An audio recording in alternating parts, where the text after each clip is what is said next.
Welcome, friend. In a world full of noise, may this moment be your gentle pause. Today, we'll explore a teaching that invites stillness, clarity, and inner peace. We journey through life building and protecting something very precious to us. We call it I, or me.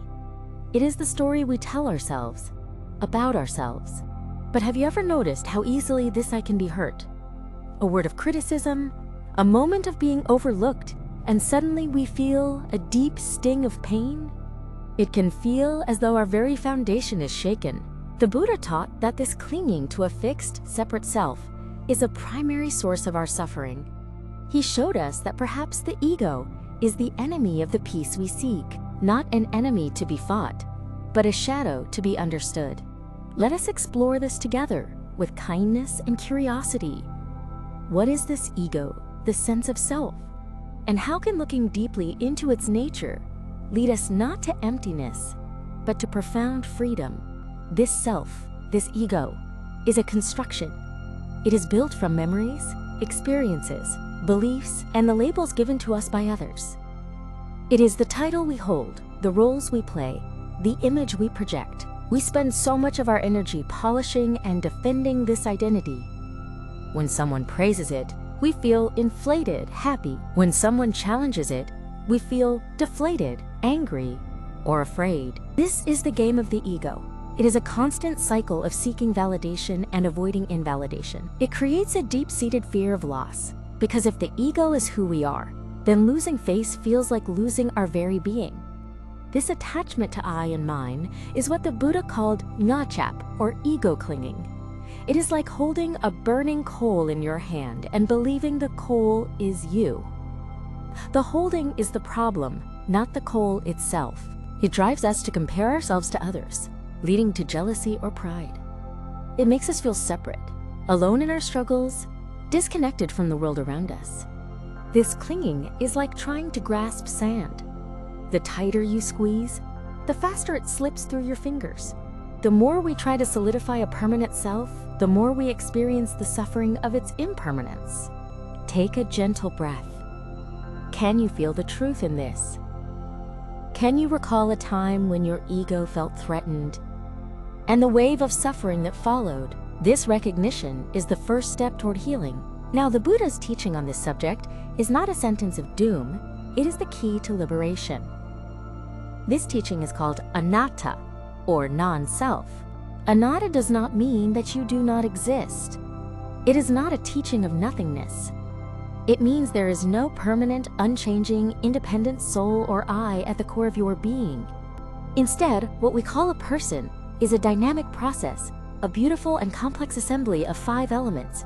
The Buddha called these the 5 aggregates, or skandhas. They are the building blocks of our experience. The first is form.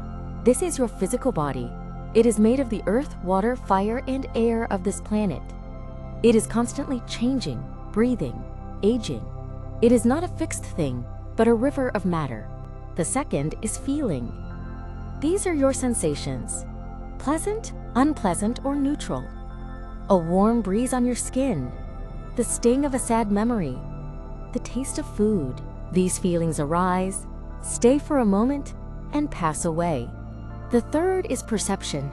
This is the faculty that recognizes and labels. Blue sky, loud noise, my friend. It is the mind's way of making sense of raw data, but it is just a label, not the thing itself. The fourth is mental formations. This includes all your thoughts, intentions, opinions, and habits. They are like clouds passing in the sky of your mind. They appear, and if you let them, they will drift away. The fifth is consciousness. This is the basic awareness that allows you to see, hear, taste, think, and feel. It is the light that illuminates the other 4 aggregates. It arises in dependence on what it is aware of. These 5 ever-changing rivers flow together to create the experience of you. The Buddha taught that suffering arises when we grasp onto one or more of these aggregates and say, "This is me, this is mine." We cling to our body, fearing its aging. We cling to pleasant feelings, fearing their absence. We cling to our opinions, defending them as if they were our life. This clinging, this identification with what is naturally flowing and changing, is the very heart of dukkha, or suffering. Realizing this is not a loss, it is a profound relief. Understanding non-self means you are not this fleeting thought. You are not this passing emotion. You are not this aging body. You are the spacious awareness in which all of these things arise and pass away. This is not just a philosophy, it is a practical path to peace. So how do we walk it? The practice is gentle, moment-to-moment observation. You can start by watching your body. Feel the sensations of your breath coming in and going out. Notice its impermanence. Each breath is new, each moment is fresh. The body is a process, not a possession. Then, you can watch your feelings. When a strong emotion like anger or sadness arises, try not to say, "I am angry." Instead, gently note, "There is a feeling of anger here." You create a space around the emotion. In that space, the emotion loses its power to consume you. You are not the wave, you are the ocean, which allows all waves to rise and fall without being disturbed. Do the same with your thoughts. Observe them as if you were sitting on a riverbank, watching leaves float by. Some leaves are beautiful, some are ugly. You just watch them pass without jumping into the river. You will start to see that the story of me, the one that gets hurt, offended, and afraid, is just a collection of these passing thoughts and feelings. It is not a solid central commander. When you see this, the need to defend the ego softens. The fear of being wrong diminishes.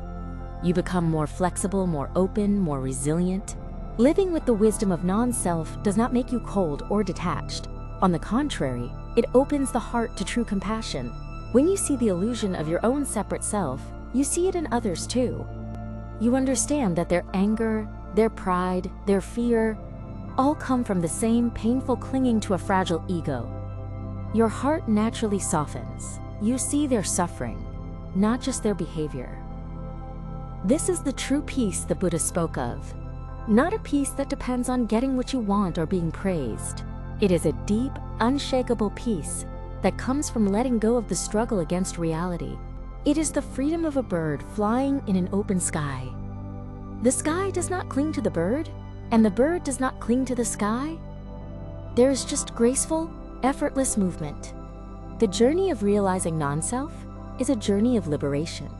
It is the process of unburdening yourself from the heavy armor of the ego. It is returning to your true, spacious nature. So I invite you to begin this practice of gentle observation. When the feeling of I arises strongly, just look at it with curiosity. Ah, here is the ego. Greet it like an old friend. You do not need to destroy it. You only need to see through it. With continued observation, its grip will naturally loosen, and you will discover an incredible peace that was there all along. This is the path from suffering to serenity, from a contracted self to an open heart. It is the gift of the Buddha's timeless wisdom, available to you in every moment. Thank you for being here. If this teaching brought you calm or insight, consider sharing it with one person or many. May you walk gently today with peace in your heart. Until next time.